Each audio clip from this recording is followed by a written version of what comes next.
in what they have written. Um, I'm under pressure. We are going to Christmas. I'm also a consultant. So I have a lot of deadlines. So you can imagine, maybe I have to spend only 10 minutes to try to put down on this crap, what I'm going to say. It's going to be highly disorganized. And I'm really happy to be sitting among you. And what I can say about book lovers, writers, musicians, artists, I always say that they are on a spectrum of madness, So there is zero, and then, there is 100%, from here to there. And so even those who make a lot of noise on the internet and do crazy things, you count yourself among them, but you may be at some, if you look at the spectrum, at some level of that. So is the creativity. To be creative, you must be somehow crazy, because you look at things differently. Yes. And the words that you use. When I came in, I was talking to Lavanya, and I was amazed about how she used the language, and very creative. You see when she described the rain dropping and then disappearing before she goes home. That's the point. And it all this comes through reading and writing and especially reading.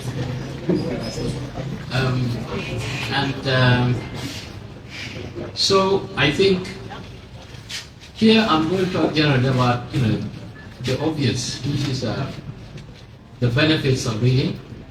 Okay. I'll give some examples about some lives that have been impacted by reading, and then my small personal experience, reading a few things. So they are very random. So for me, and I'm sure for you, is actually reading is fun.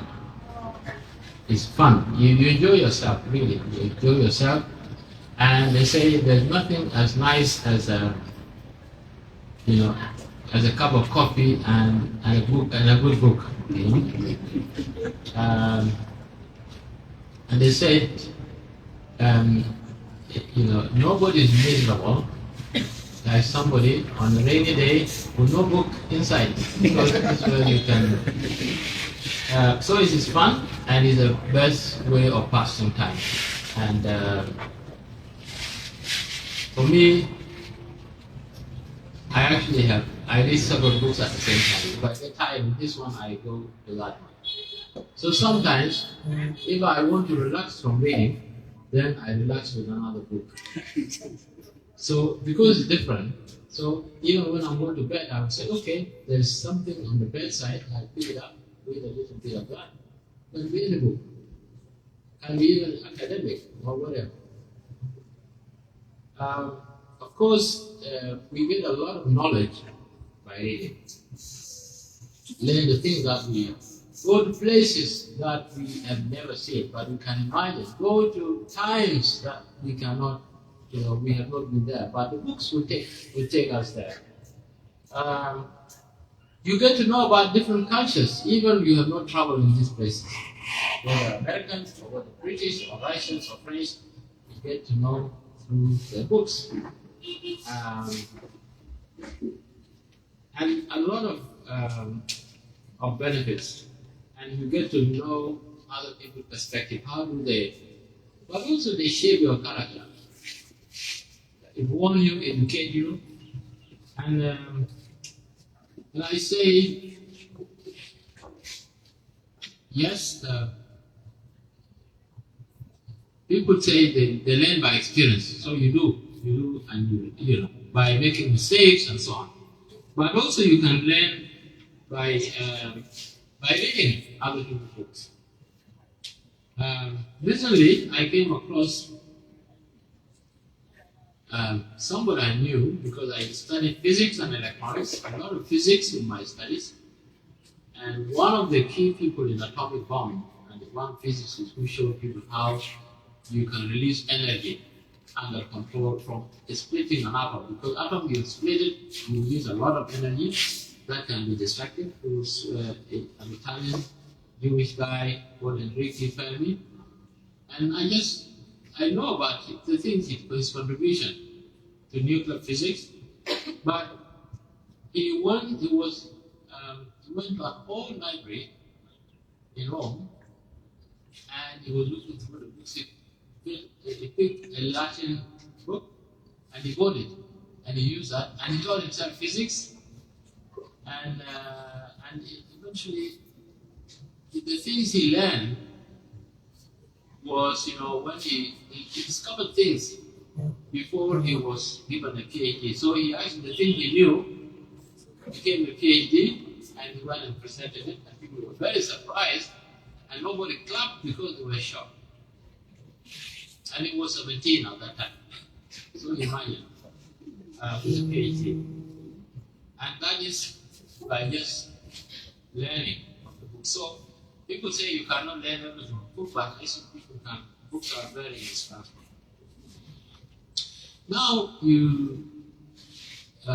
a lot of things like helping your concentration, boosting your memory, and all that.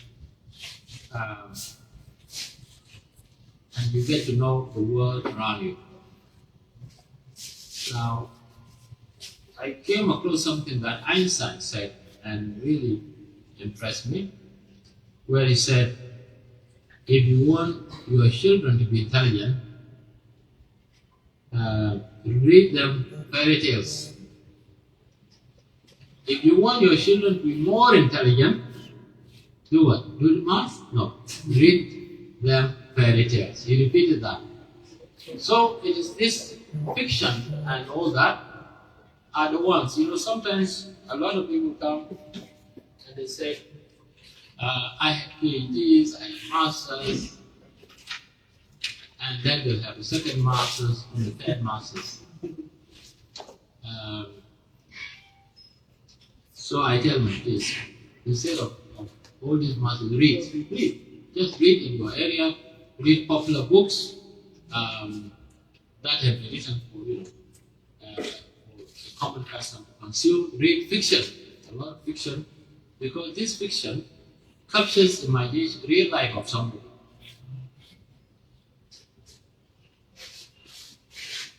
And of course, the obvious also is that reading enables your communication skills.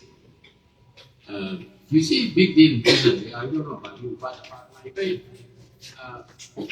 on social media is coming. The idea of communication is coming. People come. How do you become be a good communicator? You cannot lead without being a communicator. Because you cannot communicate. But the only way of being able to communicate is when you are reading. There is a saying that not all readers are leaders, but all leaders are readers. It means you cannot be a leader if you are not, if you are not a reader. So that's where you get, and so it builds your communication skill, builds your vocabulary, and so forth. It also improves your emotional intelligence, how you connect with others. So those are some of the things that you can actually learn from reading. Now, you said I write very short messages. I think I used to blog. I used to write articles. And a blog will range from 700 words to 150. So when in England, I was a refugee, and a lot was happening in my country. We were without follow-up, and it drive me mad. Some of the things I didn't like. So what do? I go and take it out. I go and sit down, and that would be like a weekend. So I would sit from morning, from 11 o'clock writing through until 8 in the evening, and I don't even revise it too much. I just send it like that. And then in 2006, I started writing in 2000. By 2006, so I had written a lot of things. They went into SFNet, they went to diaspora and so on. But from 2006, I had a blog, a blog which is where I saw this information. And that is the articles that I written, I was able to compile them into books. So, and it covers politics, culture, economics, education, and also poetry, you can imagine. So sometimes something like poem comes and I write it down, and then the next one, and the next one, and the next one. But also I had discussion, debates with people, on social media, on WhatsApp groups. Now, before that time, we have a mailing list. There was SSNet, there was SPM diaspora. Now, when I write, and haven't told you how did I come to that. Of course, I'm coming to that. I don't know where the words come from. They seem like the flow from the finger. And I had a duel with some people. Now, I was saying this. If there was, a medal or a cup for that, I would have won it several times. But I don't know. And even now, I want somebody to claim that. I want somebody to defeat me so that I can give them that. But this is coming through reading. So sometimes I laugh. I say, where is this stuff word coming from? The word I would crush my contender, and do that like that.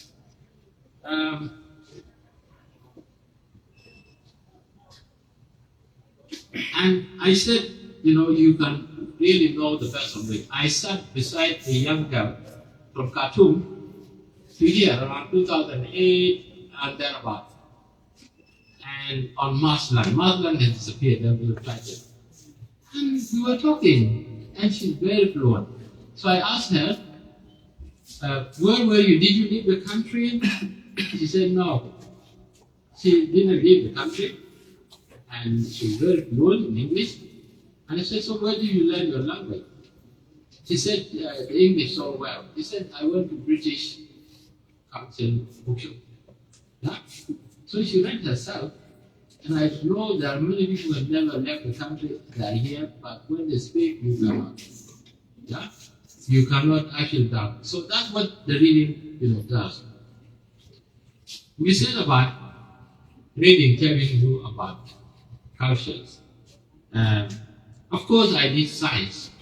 I didn't study literature. So I missed out a lot. I even missed out a lot about humanities. And I was surprised. I'm actually now reading more of humanities, and sometimes doing science. Yeah? So sometimes, all these equations, they are very interesting, but you know what? Humanities is interesting. Now, a few years ago, I picked up a book of by Lev Tolstoy, is a Russian. It's called Peace of War. It's a very big one. I read it, and in fact, I could not finish it. But the little I read about it really surprised. I hope I will get time because later to go back to that book. And I think it was around 18 something, around the time that Napoleon was invading Europe and so on. And when you see them, what they are doing is like South Sudan today. Okay? You have clubs like this. They have people drink for tea in friends' houses, big people, and especially the novelty, those ones. But people at different levels. Some of them middle, to high, what we call high class. And here is a lady talking to one of the generals. Please, my son, give him a job, give him a job. It's just like, Professor, you are the chair of the LCA. Please, my son or me, you give me a job there. It's not different. We are not different. People begging for jobs and to meet people and so you know what I've done, this what you've done.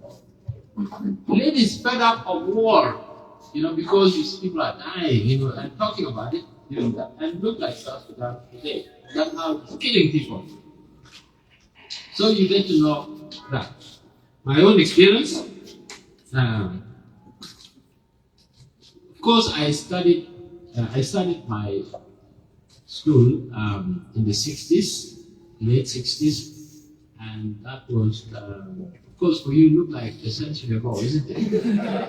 I get surprised when somebody says in 2014, I was like, 2014? What is that? 2014, you were doing what? At the primary? 2014, I finished my thesis, I got my PhD in 2000. And then, of course, it was not, I didn't go from, from undergraduate to PhD. I have done a lot of things, masters between, a lot of students got married, have children, and then I got a PhD, so you can imagine the difference. But, so I studied in Arabic, and one time I actually started, one of the teachers said you can read, so, and there were books, piles of books. So he said, you know what, you can take some of this, you can read, and then you borrow. So I say, okay, give me one or two. And then it's all Bushra. I have not forgotten his name. So we go and read. And then he will say, sit here, tell me that what you. Then I explain and explain and explain. They say, okay, good enough, have another one. And I found it very interesting. That was that. Going fast forward, we went up to intermediate, then went to Quebec. In Quebec, we had to study English. And I had to make a decision. I wanted either to leave, go to the north, to go and continue in Arabic, but I made a decision at the end to stay. And there was a big library full of books. So, in my childhood, I think I did not, we don't have reading cultures whereby people, that's where now I got into African series like, No Longer at Peace, Still Fall Apart, what is the river beyond, the river between, the river between. I started getting surprised about all this. But what happened, the teaching was not really there. It's just like some of the universities nowadays, students go and wait for the teacher. If he doesn't come, didn't get the transport today, so he doesn't. So it was like that. We went to the class, then the teacher doesn't turn up, or one of them comes, and so on, and then we leave.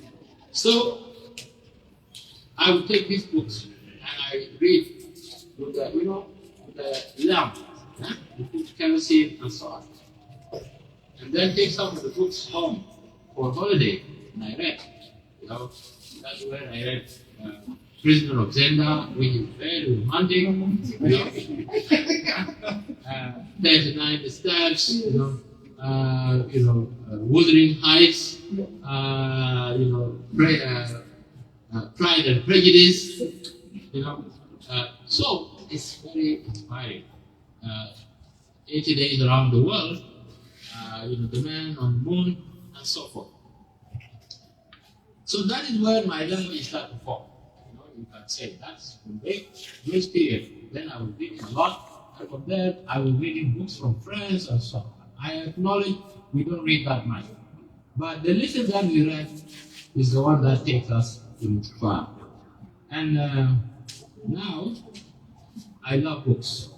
You cannot imagine. If you go to my room, you get books everywhere, and I have books. When I came from UK, I even have books now in Akec because my house is my book. I managed to smuggle some of them here, little by little. The most important, some of them remain. Because before independence, even my family was staying there, and then some of them went back to UK, came about. I took some books here. And even now, I'm starting to collect. I really go to a library, a bookshop, without buying a book. So I'm a book collector. I buy more books than I'm able to read. And I do. And I want to say, to finish, that, and I tell students, when I was vice chancellor here, join this kind of talks. Discover your gifts and your other side. By training, I am a systems engineer, electronic engineer, a physicist, did a bit of mechanical engineering. I did written a bit of software. All these things are there. But I also like to write. I like to read. Things like watching movies, which we watch when we were growing up, Indian, the Western, the cowboy, they will enrich, and shape your character. Not the master's degrees, yes, are important, but this is where you get to do that. And you'll be surprised that how I got spotted. How do you actually? There are a lot of people with master's degrees in engineering, in science, in history, in law. But what is it that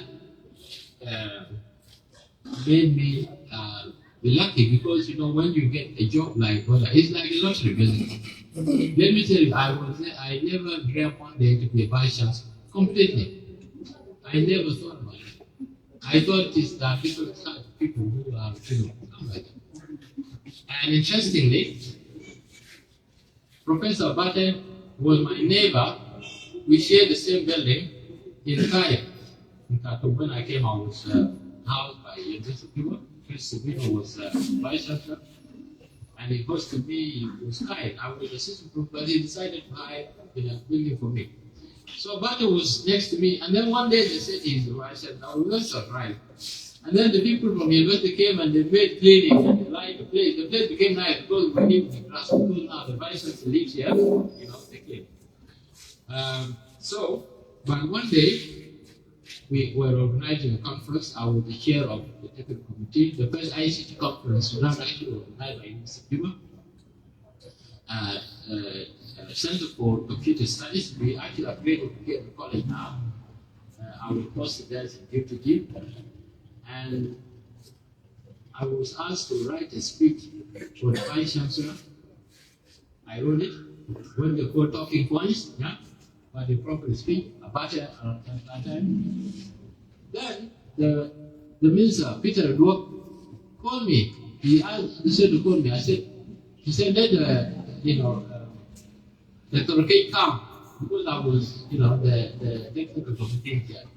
So I went. He said, where is the speech? And in fact, I didn't know this culture that you write the speeches, and I was surprised. He said, yeah. I said, is it here? He said, write it down, and I will come and put it. So I wrote, and then he went and read it. Also, about the ministry. So I gave my half. Now, a few weeks later, Peter Brook called me and said, you know what? There's a university to be open here, and we need a creative person for it.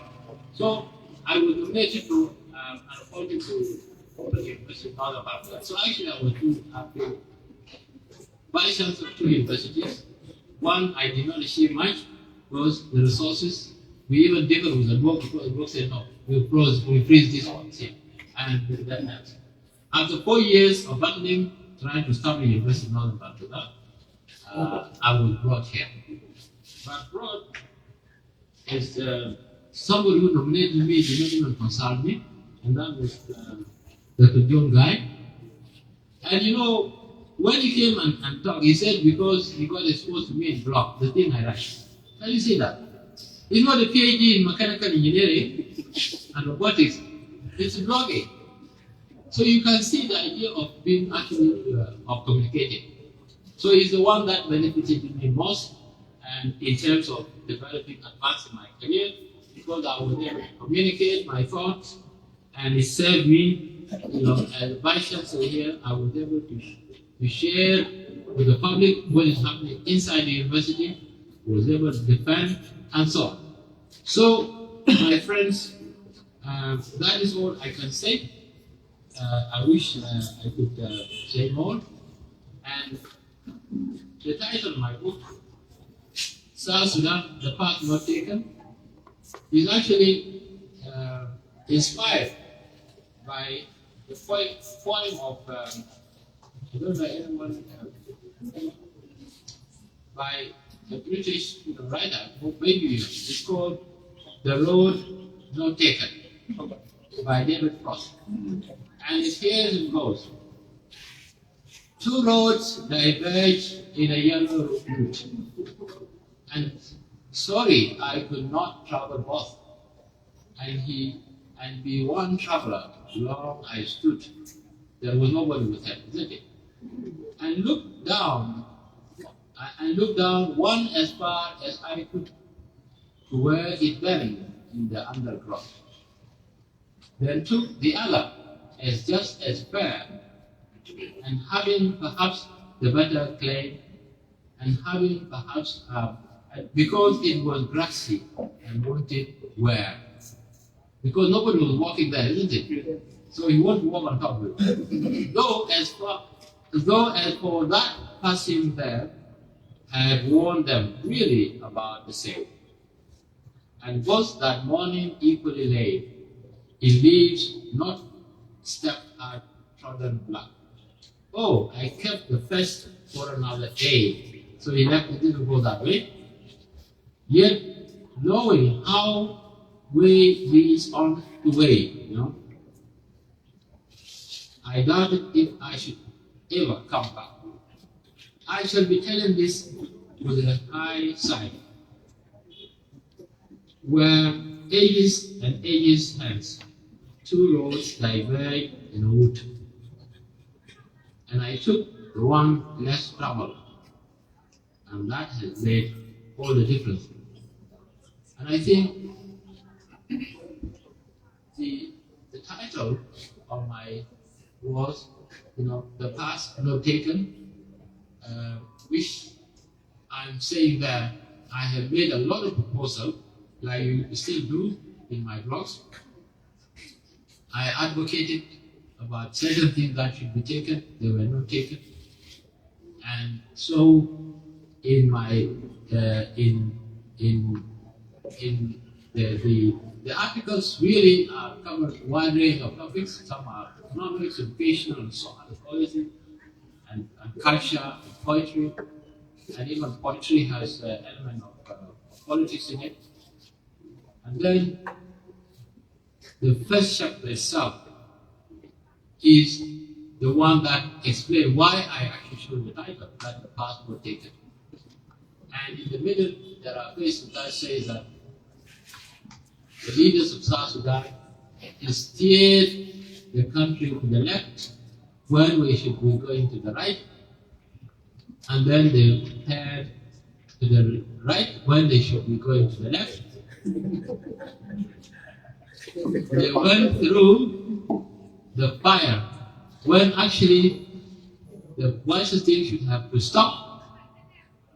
They stopped, at some point they did not and hesitated when they actually the best thing that at the same time they should have gone forward. They waited for too long until the windows of opportunity closed, And now when I was going through this, I didn't read exactly. I was like, okay, how did I know which one was right, isn't it? But the magic is to actually to go to do the right thing. The magic is to do the right thing at the same. That's why the title was called The Path Not Taken, inspired by David Prof.John, the path, what you put the road, not taken. And our life is simply like that, So, thank you very much. And really, you are doing a good job. Let me say that while we think that the country is not moving, okay, now the things that you guys are doing, the country is moving.